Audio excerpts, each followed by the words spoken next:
මොකද්ද කියන්නේ? මොකද ආයුබෝවන් කියන්නේ. කියන්නේ යාට පොඩි කතා කරන්න පොඩි අවුලක් තියෙනවා. කියන්නේ අමාරුයි.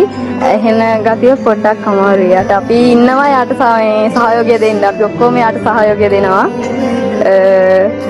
ඒක නිසා යාට කිසි බයක් නැහැ. ඉතින් අපි ඉන්නවා යාට උදව් කරන්න. මොකද හොඳ යාළුවෝ ඉන්නවා කියන එක නේද? මං කියන දේ ඕගොල්ලෝ මං හිතනවා යාට කියලා දෙයි කියලා. හොඳ යාළුවෝ කියන්නේ හැමදාමත් ලොකු සම්පතක්. කවුරු හරි යාට ට්‍රාන්ස්ලේට් කරන්න පුළුවන් විදිහට මං ප්‍රශ්න අහන්නම් කාටද පුළුවන් යාට ඒක තේරුම් කරලා දෙන්න. පුළුවන්ද?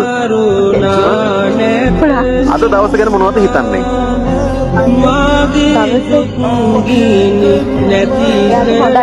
එයාට ඒක හොඳයිලු.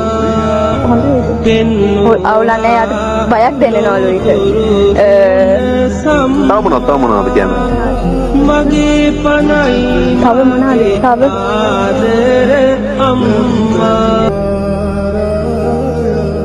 නෑ අද දවස උයන්නේ.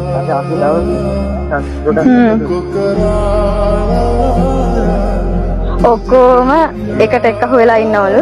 එයාට සතුටුයිලු. ඔක්කොටම ආදරේ කියලා තමයි කියන්නේ. අපිටත් සතුටුයි. ඉතින් ඇත්තටම දෙවියෝ දෙද්දී නේද ලස්සන රූපයක් දීලා තියෙනවා. එතකොට දක්ෂතාවය දීලා තියෙනවා. හැබැයි දෛවය සරදමක් කරලා තියෙනවා නේද? කමන්නේ ජය වෙන්න කියලා ප්‍රාර්ථනා කරනවා. කවුරු හරි කියන්න මං එයාට විශ් කළා කියලා. එයා ඔයාට විශ් කළාලු.